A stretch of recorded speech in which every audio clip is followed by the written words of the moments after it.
तो आज हम टेंस के बारे में कुछ जानते हैं। अगर आप भी 12th के एग्ज़ाम देने वाले हैं इस बार, तो इस वीडियो को देखिए और अगर पूरा कर लेते हैं तो आपको 5 नंबर आ जाएगा। इस वीडियो से आप 5 नंबर ला सकते हैं फाइनल एग्ज़ाम में। टेंस के ऊपर बेस्ड होता है। तो टेंस होता क्या है? टेंस से हमें किसी काम के होने या करने के समय पता चलता है। टेंस से हमें किसी काम के होने या करने के समय पता चलता है। इसमें हम टेंस के केवल ग्रामर वाला पार्ट को कवर करेंगे, ट्रांसलेशन से हमको कोई मतलब नहीं रहेगा। तो टेंस को हम जानते हैं कि कितने प्रकार के होते हैं, 3 प्रकार के। वर्ब के फॉर्म जिसमें बताता है वही टेंस होता है। वर्ब के अलग अलग फॉर्म होते हैं। हम जानते हैं कि वर्ब के 5 फॉर्म होते हैं। V1 होता है, V2 होता है, V3, V4, V5। ये 5 गो वर्ब के फॉर्म होता है। ये अलग अलग कंडीशन में यूज होता है। कौन का भी यूज होता है? तो अगर हम V1 की बात करें, V1 और V5 हमेशा सिंपल प्रेजेंट टेंस में आता है। Simple present tense.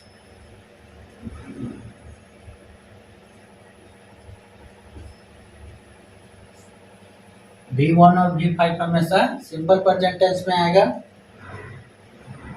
इस तरह से V2 जो है हमेशा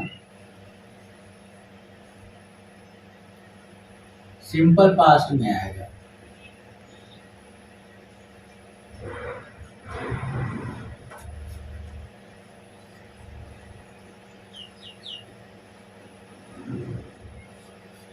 V2 किस में आएगा? सिंपल पास्ट में। आगे हम देखेंगे कि कैसे पता चलेगा कि सिंपल प्रेजेंट कौन है, सिंपल पास्ट कौन है, या और भी कुछ। V3 अगर हम बात करें, V3 तो यह हमेशा परफेक्ट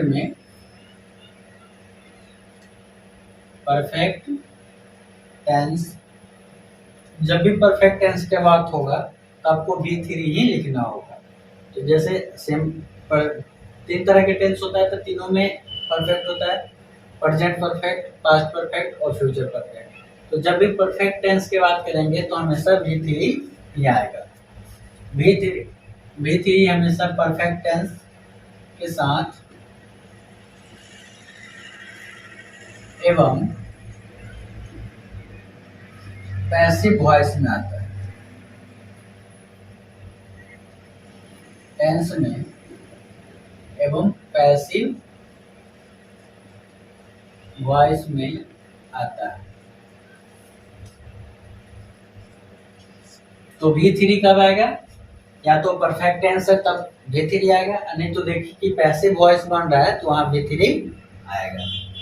अब V4 जो है, V4 यह हमेशा कंटिन्यूअस में आएगा।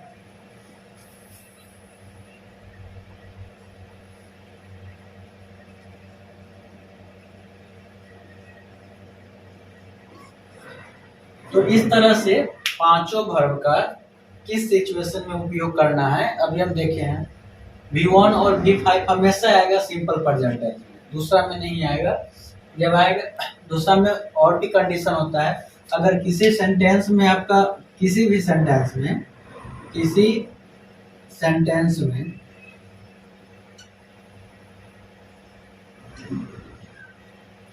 टू लगा होगा, टू के जस्ट बाद आपको वर्ब यूज करना है। टू के जस्ट बाद आपको वर्ब यूज करना है।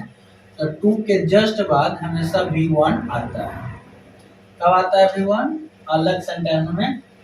ये टेंस के बाद छोड़ दे तो टू के जस्ट बाद V1 आता है। जब भी टू करेंगे, जैसे I am going to read, ऐसा नहीं कि reading, I am going to read करना होगा। अगर हम कहते हैं I am going to reading तो ये गलत हो जाता है ग्रामर के अनुसार। तो टू के बाद हमेशा V1 आता है। तो ये अलग अलग भी का मतलब वर्ब के कब किस सिचुएशन में यूज करना है ये हम देख लिए। V1 और V5 हमेशा सिंपल प्रेजेंट टेंस में आता है, V2 हमेशा सिंपल पास्ट में आएगा, V3 हमेशा परफेक्ट में आएगा और V4 कंटिन्यूअस में आएगा। और अगर सेंटेंस में टू लगा हुआ है तो टू के बाद V1 आता है। अच्छा, इसका कुछ एग्जाम्पल हम आपको बता देते हैं। एग्जाम्पल जैसे आई वेंट टू, यहाँ कुछ नहीं है। अब आपको इसमें बढ़ना है कुछ, जैसे रीड हो गया,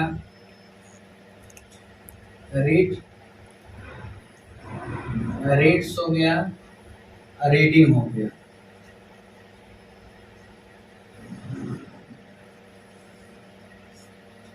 तो इस चार को ऑप्शन है और नन ऑफ दिस मान लेते हैं। तो रीड, रीड्स, रीडिंग, इसमें से कौन आएगा? तो हम बताए हैं कि टू जब भी रहे टू के बाद जस्ट वर्ब लाना है तो V1 आता है।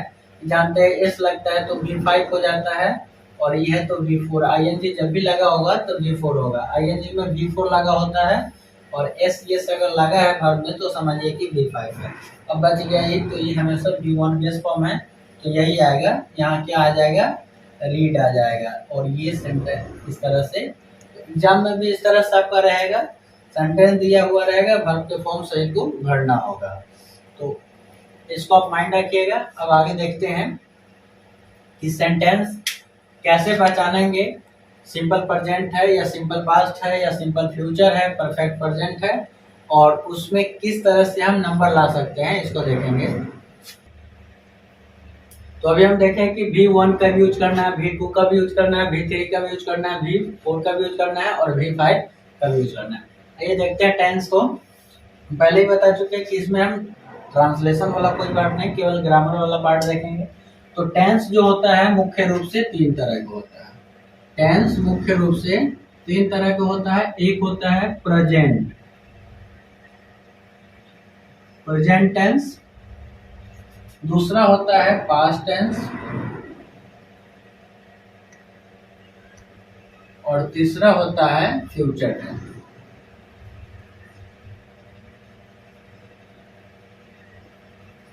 तो टेंस हो गए तीन तरह के,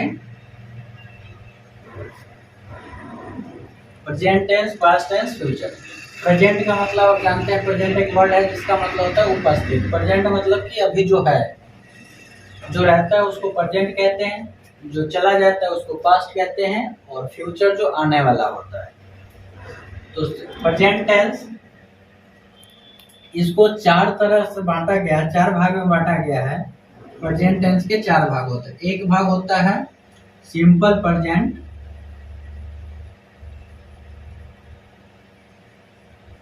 simple present tense. Simple present tense क्या होता है कि इसमें कोई सेंटेंस दिया रहे तो कैसे पहचानेंगे कि सिंपल प्रेजेंट टेंस में है और क्या यूज करना है, भी यूज करना है तो कैसे यूज करना है। तो सिंपल प्रेजेंट टेंस में अगर हिंदी में लिखा हुआ है तो हिंदी में आप कैसे पहचान सकते हैं? सिंपल प्रेजेंट पहचानने के लिए होता है कि इसमें सब्जेक्ट रहेगा और सब्जेक्ट के साथ V1 या V5 रहेगा, उसके बाद कुछ ऑब्जेक्ट रहेगा।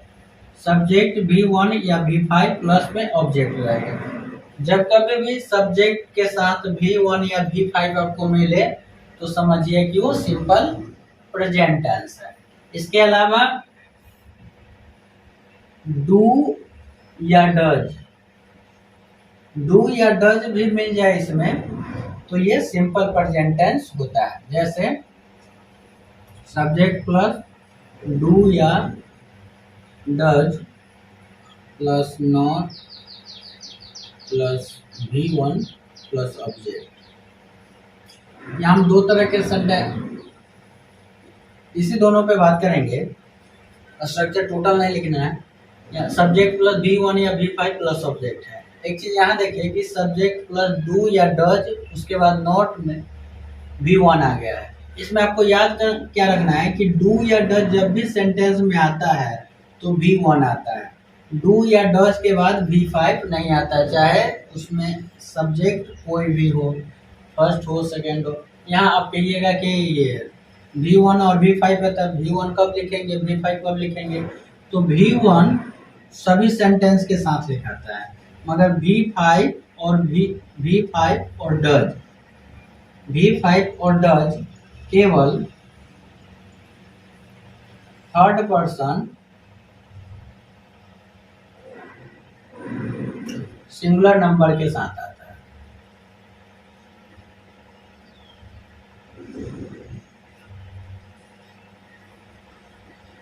V1 और डज कब लाएंगे, V1 और डज आप V5 और डज आपको यूज करना है, तो ये केवल थर्ड पर्सन सिंगुलर नंबर में होगा।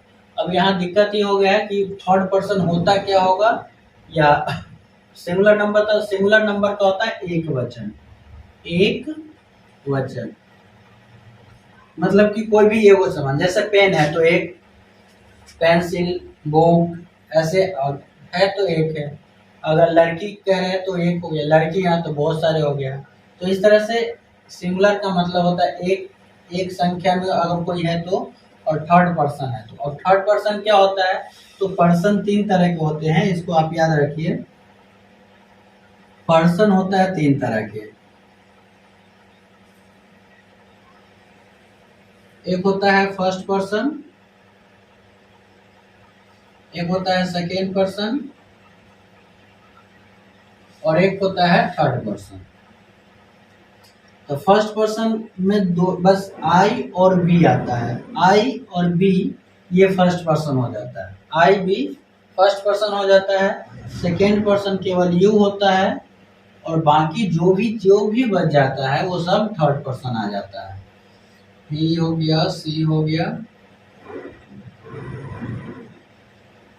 इट, राम, राम कहने का मतलब किसी का नाम, ETC। तो पर्सन में फर्स्ट में केवल आई और बी रहेगा, तो फर्स्ट पर्सन है, इसका दूसरा रूप। सेकेंड में यू रहेगा, इसमें दोनों में देखिए ETC नहीं लिखे, एक्सेट्रा नहीं लिखे, मतलब कि इसमें बस यही सिंगल है, यू सेकेंड पर्सन है केवल, और बाकी जितना भी आ जाता है, नाना नानी, दादा दादी, यह हुआ, तुम, आप, फलना चिलना, वो सब हो जाता है थर्ड पर्सन में। तो थर्ड पर्सन में अब देखना क्या है कि वो एक वाला है कि बहुत वाला है। अगर हम कह रहे हैं मेरा भाई, तो मेरा भाई क्या होगा, ना आई है वो, माय ब्रदर, तो माय ब्रदर जो होगा वो थर्ड पर्सन हो जाएगा, मेरा भाई की बात कर रहा है। या उसकी गाय, ये भी थर्ड पर्सन है। अगर मेरा भाई लिखा हुआ है माय ब्रदर,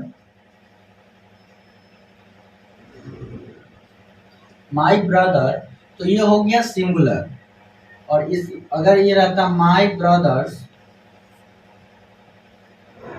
तो ये हो गया प्लूरल।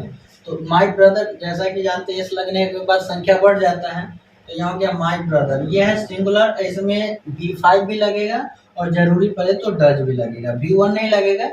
जैसे my brother dash a book, my brother dash a book, या यहाँ रहेगा not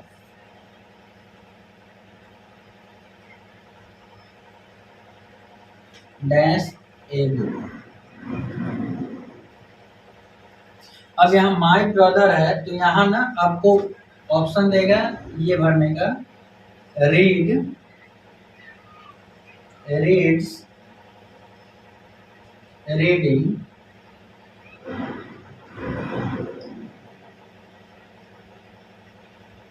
does read, I read, कुछ भी ऑप्शन आ सकता है।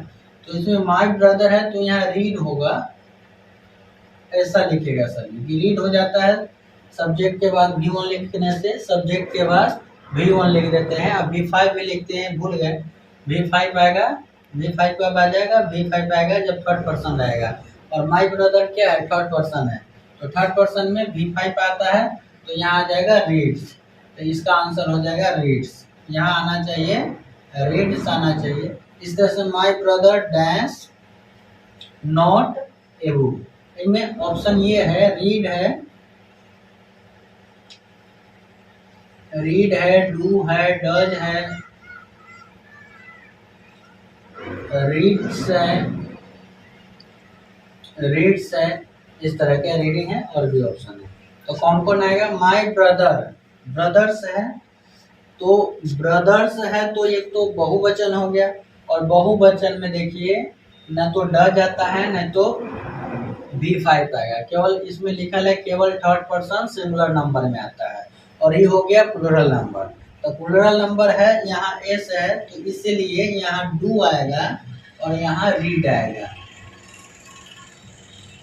अब यहाँ गलती क्या करते हैं आप लोग कि यहाँ लगा देते डज, क्योंकि माय ब्रदर थर्ड पर्सन समझते हैं, इसमें लगा देते डज, डज जो कि गलत हो जाता है। यहाँ ब्रदर्स है, प्लूरल है तो डू आना चाहिए।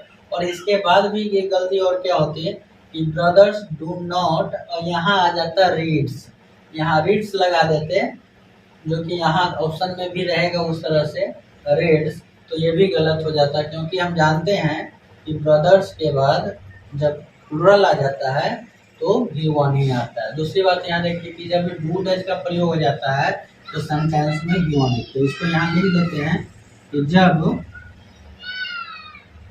सेंटेंस में डज आया हो तो V1 का ही प्रयोग करेंगे, का ही प्रयोग करेंगे। जैसे एक एग्जांपल देखते हैं, सीता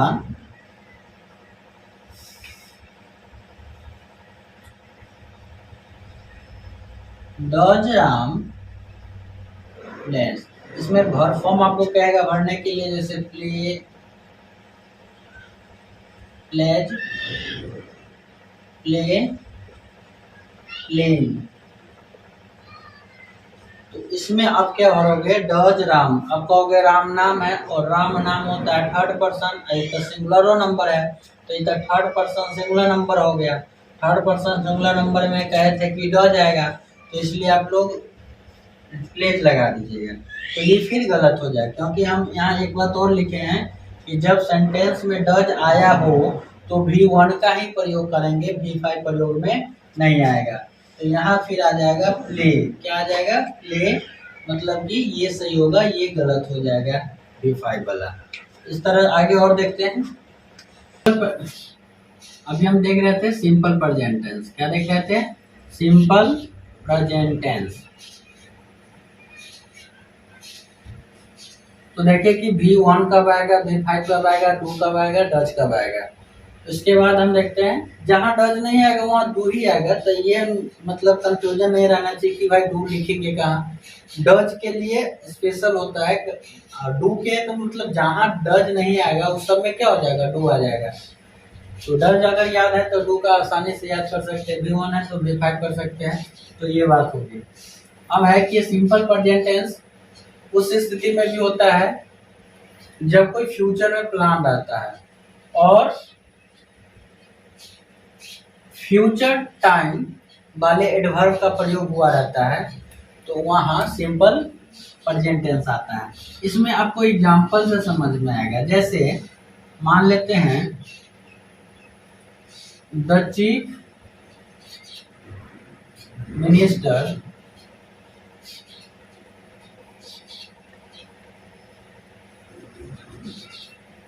मिनिस्टर डैश टुमारो। तो यहाँ क्या हो जाएगा? ये फ्यूचर टाइम वाला है, टुमारो मतलब होता है आने वाला कल, तो फ्यूचर टाइम वाला है तो यहाँ हमेशा V1 आता है। तो इसमें ऑप्शन आपको देगा has come, will come, has come, come, comes, none of this. तो इसमें जो आएगा इस तरह के सेंटेंस जब आगे फ्यूचर टाइम दिया हो, एम इज आर वाज अगर कोई भी ऑक्सिलरी वर्ब नहीं हो, तो आपको समझना चाहिए कि इसमें आएगा V1 या V5। ये सिंपल प्रेजेंट टेंस में आएगा सेंटेंस, ना कि ये फ्यूचर में जाएगा। और इसलिए यहाँ आएगा V1 या V5, सेंटेंस के ऊपर डिपेंड करता है। तो यहाँ क्या आना चाहिए, चीफ मिनिस्टर। अभी क्या है, मिनिस्टर है, मिनिस्टर्स नहीं है। इसका मतलब कि ये सिंगुलर नंबर है, प्लूरल नंबर नहीं है। और सिंगुलर नंबर है तो इसमें V5 आना चाहिए, क्योंकि चीफ मिनिस्टर तो थर्ड पर्सन है। हम जानते हैं कि फर्स्ट पर्सन में केवल आई भी होता है, सेकेंड पर्सन में केवल यू होता है, और बाकी सब थर्ड पर्सन होता है। तो इनमें आई है नहीं यू है, तो क्या है, थर्ड पर्सन है। इसमें मिनिस्टर्स नहीं है, तो ये हो गया सिंगुलर नंबर। तो यहाँ आना चाहिए क्या, V5। तो यहाँ आ जाएगा कम्स। क्या हो जाएगा, कम्स। और इस तरह से एक नंबर आपका आ जाएगा। तो इस तरह से इतना बात को आप याद रखते हैं तो आपका नंबर आसानी से आ जाएगा फाइनल एग्जाम में। चलिए अब देखते हैं दूसरा टेंस क्या होता है। दूसरा प्रेजेंट टेंस में दूसरा होता है present continuous tense. Continuous tense, present continuous tense कैसे पहचानेंगे, तो इसमें आपको क्या मिलेगा, इसमें आपको मिलेगा पहचानने के लिए am is are, am is are, और इसके साथ हमेशा V4 रहेगा। सबसे पहले देखिए कि इसमें V4 है तो कंटिन्यूअस है। अगर एम इज आर है तो ये प्रेजेंट कंटिन्यूअस है। V4 हम पहले ही बता चुके हैं वर्ब का कि V4 कहाँ आएगा, कंटिन्यूअस में आएगा। जब उसमें एम इज आर लगा होता है तो ये बन जाता है प्रेजेंट कंटिन्यूअस। इसमें क्या होगा कि इसमें इस तरह से दे दिया जाएगा आपका question, fill in the blanks या correct, choose the correct form. उसमें देगा क्या, आई एम डैश टीवी, और यहाँ है वॉच, वॉचेस,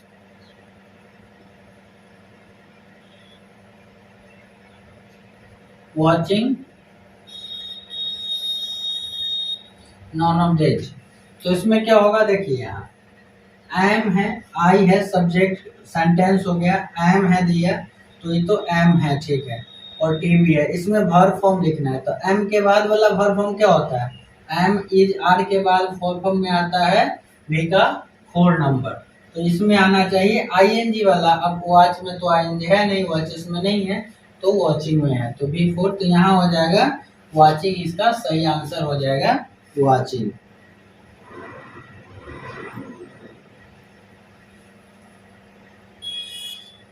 दूसरा लेंगे, यू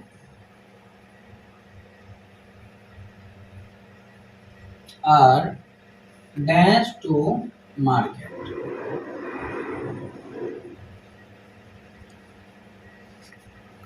इसमें रहेगा goes, have gone, goes have gone, going. तो वैसे ही होगा, अगर सेंटेंस के बाद सब्जेक्ट के बाद आर है, एम है, इज है, और उसके बाद कुछ नहीं है, वर्ब के फॉर्म लिखना है। तो जब भी एम इज आर रहेगा तो आपको क्या लिखना है, आईएनजी फॉर्म लिखना है। तो यहाँ हो जाएगा गोइंग, गोइंग, तो ये सही हो जाएगा। तो इस तरह से प्रेजेंट टेंस में अगर फिल करना होता है कुछ तो आप आसानी से कर सकते हैं। एम इज आर के बाद हमेशा आईएनजी फॉर्म आता है, यही बात आपको याद रखना है। करेक्ट फॉर्म जब चुनना होगा तो एम इज आर के बाद हमेशा V1 आता है। तो सिंपल प्रेजेंट के यूज देखेंगे, वो दूसरा वीडियो में देख लेंगे। सिंपल प्रेजेंट टेंस कहाँ यूज होता है, किस कंडीशन में यूज होता है, उसको अलग से देखेंगे। फिलहाल अभी यही सबका कौन सा वर्ब फॉर्म आएगा, किस कंडीशन में आएगा, ये देखते हैं। चलिए, अगर हम 3 नंबर टेंस की बात करें तो होता है present perfect. Present perfect tense. Present perfect tense में कैसे पहचानोगे कि कौन सा सेंटेंस प्रेजेंट परफेक्ट टेंस में है, तो यहाँ पहचानने के लिए बस वही है कि इसमें आपको खोजना है हैज मिले या हैव मिले। कभी भी सेंटेंस में हैव या हैज रहे और उसके साथ V3, तो आप समझिए कि ये है प्रेजेंट परफेक्ट में। यदि हैड रहे तो पास्ट परफेक्ट में, विल हैड रहे विल हैव रहे तो फ्यूचर में आ जाता है। V3 तो यही बता देता है परफेक्ट होगा, क्योंकि पहले ही बता चुके हैं कि V3 रहेगा तो परफेक्ट ही रहेगा। अब यदि हैज हैव है तो ये प्रेजेंट परफेक्ट, अगर हैड रहे तो पास्ट परफेक्ट, और विल हैव रहे तो फ्यूचर। तो इसमें परफेक्ट में क्या लिखना है, हैव हैज मिलेगा जब भी आपको, और एक्टिव ज्यादातर एक्टिव वॉइस में इस तरह के रहता है। टोटल एक्टिव वॉइस में बहुत रेयर केस होता है जब पैसिव में खोल देता है। तो इसमें क्या करना है आपको, बस करेक्ट फॉर्म लेना है।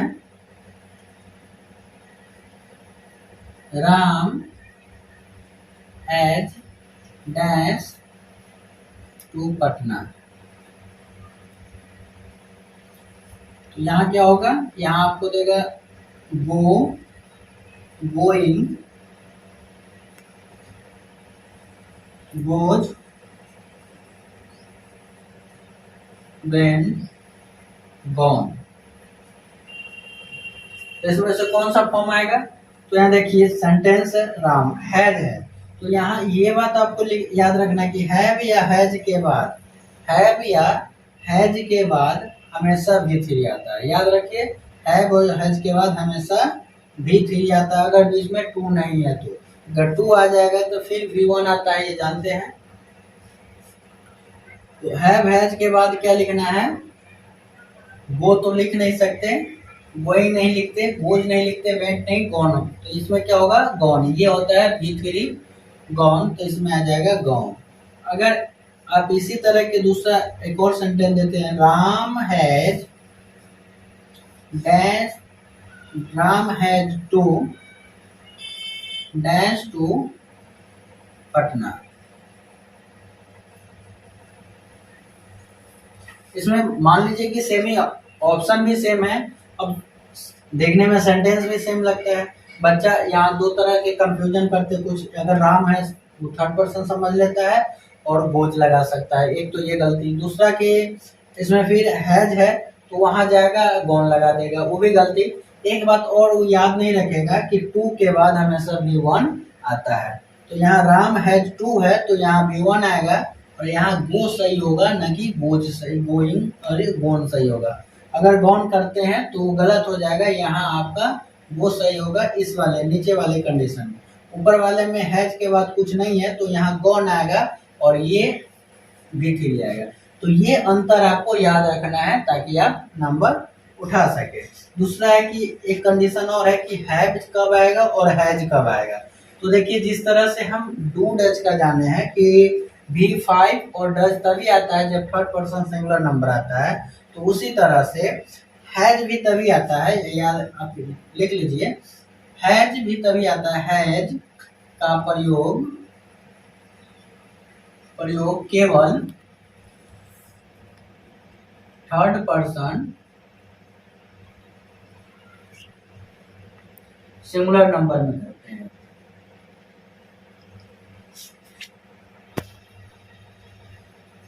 हैज कब आएगा, यहाँ याद रखना, हैज आएगा तभी जब सेंटेंस के सब्जेक्ट थर्ड पर्सन में हो और थर्ड पर्सन में भी सिंगुलर नंबर में हो। जैसे यहाँ आपको पूछे हम, ही डैश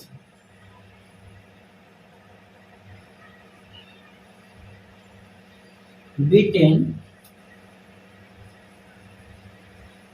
राम, ही डैश बीटन राम, ये है थर्ड फॉर्म। अगर ये थर्ड फॉर्म है तो हम जानते हैं कि थर्ड फॉर्म कब आता है, परफेक्ट में। अब परफेक्ट कब होगा, उसमें हैव या हैज जरूर आएगा, हैव या हैज जरूर आएगा जब प्रेजेंट टेंस रहेगा।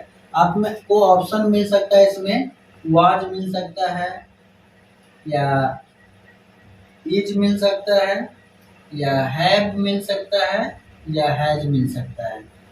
तो आप इसमें से क्या, वाज बीटेन तो मतलब बीटेन है पास्ट में समझ के वाज लगा देंगे तो गलत हो जाएगा।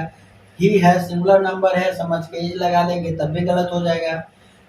अब ही है बीटेन है V3 है तो आपको ये याद होगा कहीं कि ना V3 है तो हैव आएगा तब भी गलत हो जाएगा। क्योंकि एक बात आप याद रखना है आपको कि अगर थर्ड पर्सन सिंगुलर नंबर आता है तो उसमें हैज ही आता है और इसमें हैज सही होगा, न कि है बाकी सब। तो इसमें हैज सही हो जाएगा। तो इस तरह से ये भी देख लिए।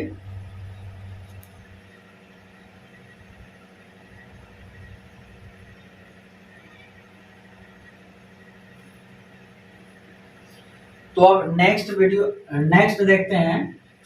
इसमें अभी तक हम 3 टेंस के बारे में उसको देखे हैं, छोटी छोटी बात देखे हैं कि कब कौन सा वर्ब फॉर्म यूज करना है और किस सिचुएशन में कैसे करना है। अभी 4 नंबर टेंस जो है वो प्रेजेंट परफेक्ट कंटिन्यूअस टेंस है।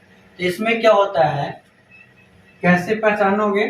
तो इसमें पहचानने के लिए कंटिन्यूअस शब्द लगा है, तो इसमें कौन वर्ब आ गया? आप कह दोगे V4 आएगा। कंटिन्यूअस में V4 ही आता है, याद रखना। तो कंटिन्यूअस है तो V4 आएगा, मगर कौन सा सेंटेंस है? तो इसके लिए होता है, इसमें होता क्या है कि हैव होता है या हैज होता है। अब कहोगे हैव है तो V3 वो परफेक्ट में होता है, तो हैव परफेक्ट में होता है सिंगल। अब हैव है अगर प्रेजेंट परफेक्ट टेंस में आ जाता है तो इसमें बीन लग जाता है। हैव हैज और इसमें लगा होगा बीन और प्लस में V4। कहीं भी इस तरह के सेंटेंस है तो इसमें इस तरह के बात होता है। हैव हैज के बाद बीन लगा होता है, उसके बाद V4 आता है। अब इसमें आपका ग्रामर में कौन सा क्वेश्चन पूछेगा? हैव हैज दे देगा, उसके बाद बीन दे देगा, आपसे वर्ब को पूछेगा। जैसे यहाँ एग्जांपल देखिए, इसमें 2 सेंस फॉर भी पूछता है तो उसको हम देखेंगे। इसके बाद शायद अधिकतर में सेंस फॉर आता है, सेंस और फॉर। इसको भी बता देते ताकि कंफर्म हो जाए कि सेंस कब लिखना है और फॉर कब लिखना है। इसमें हैव हैज लगेगा, बीन लगेगा, V4 लगेगा और सेंस फॉर आएगा लास्ट में। जैसे be have been, be have been dash here.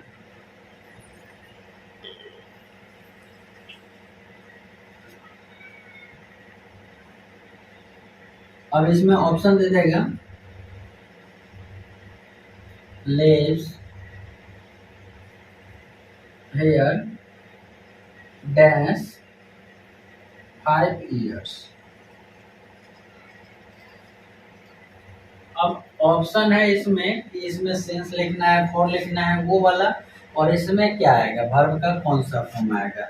तो याद रखिए यहाँ क्या याद रखना है, हैव या हैज के बाद बीन लग जाता है।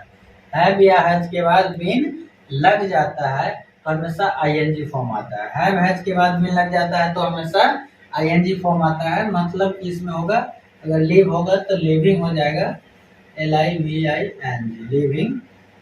आई हैव बीन लिविंग हियर। यहाँ सेंस और फॉर में से कोई वो लिखना है।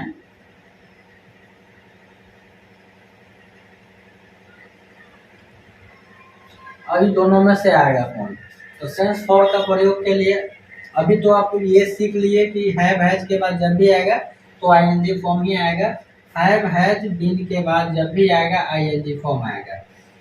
अब ये कभी कभी नहीं भी आता, वो किस सिचुएशन में आता है? बहुत सारे वर्ड ऐसे हैं जो इसका आईएनजी फॉर्म नहीं होता है, जिसका आईएनजी फॉर्म होता ही नहीं है। तो वो वर्ड हम आपको बताएंगे कि कौन कौन है वर्ड है इसका आईएनजी फॉर्म नहीं होता, वो अगले वीडियो में बता देंगे।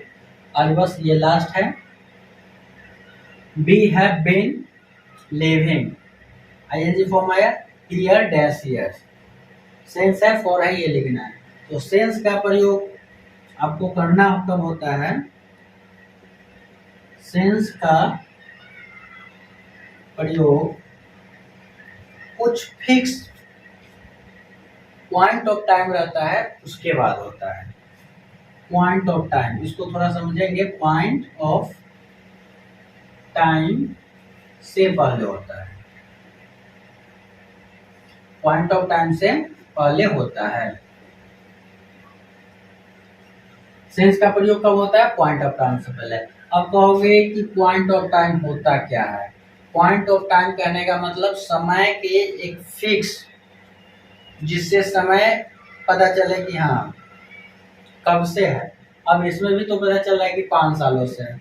इसमें फिक्स समय नहीं पता चला, बस बता रहा है, टाइम पीरियड बता रहा है।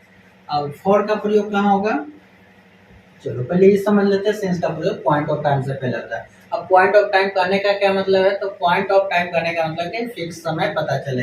जैसे इसमें 5 सालों से है, तो 5 साल से कब से, 5 साल अगर आप देखें तो 1945 से 1950 तक 5 साल हो सकता है, 2005 से 2010 तक 5 साल हो सकता है, 2015 से 2020 तक 5 साल हो सकता है।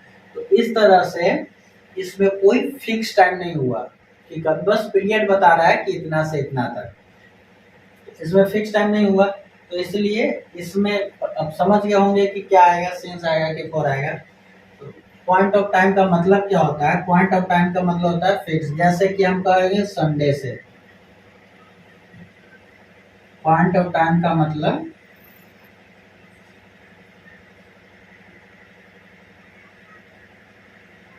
जैसे संडे SUNDAY, संडे से मतलब कह रहा है रविवार से, तो आपको समझना चाहिए किस दिन से, रविवार से। सोमवार नहीं हो सकता, मंगलवार नहीं होता, वो फिक्स टाइम बता रहा है रविवार से।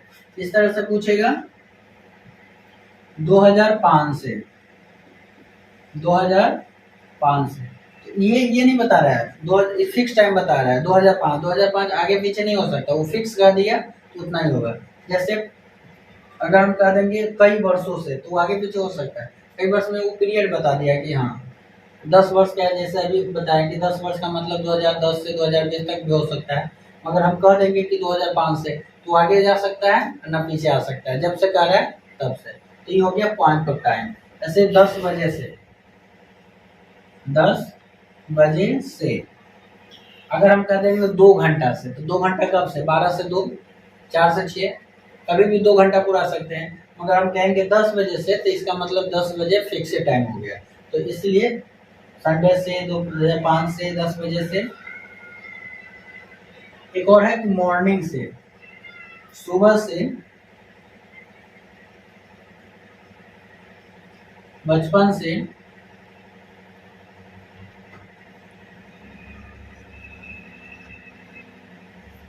मई से,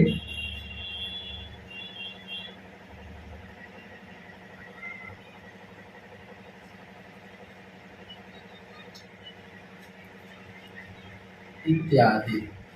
इस तरह की कोई भी बात रहे, मतलब फिक्स टाइम रहे, उसको हम आगे पीछे नहीं बढ़ा सकते। यहाँ 2 बात समझ में आपको थोड़ा कंफ्यूज करते होगा।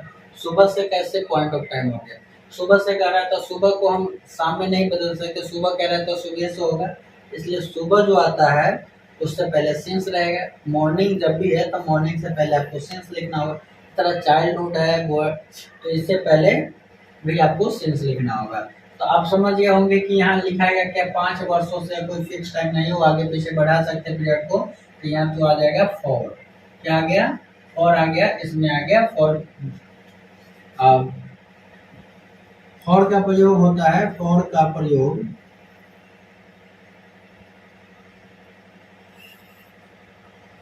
प्रयोग पीरियड ऑफ टाइम से पहले करते हैं, पीरियड ऑफ टाइम से पहले।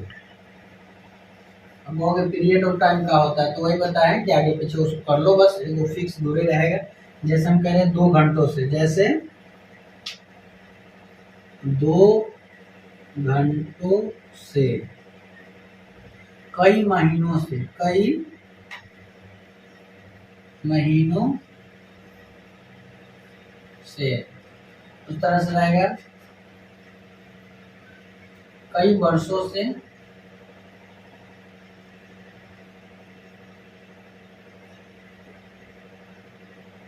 10 सालों से,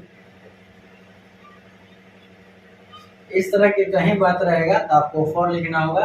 अब सिंस फॉर में कंफ्यूजन लगता है कि दूर हो गया होगा आपका, और इस तरह से आप नंबर ला सकते हैं फाइनल एग्जाम में। बाकी जो बच गया उसको हम नेक्स्ट वीडियो में देखेंगे। चलिए।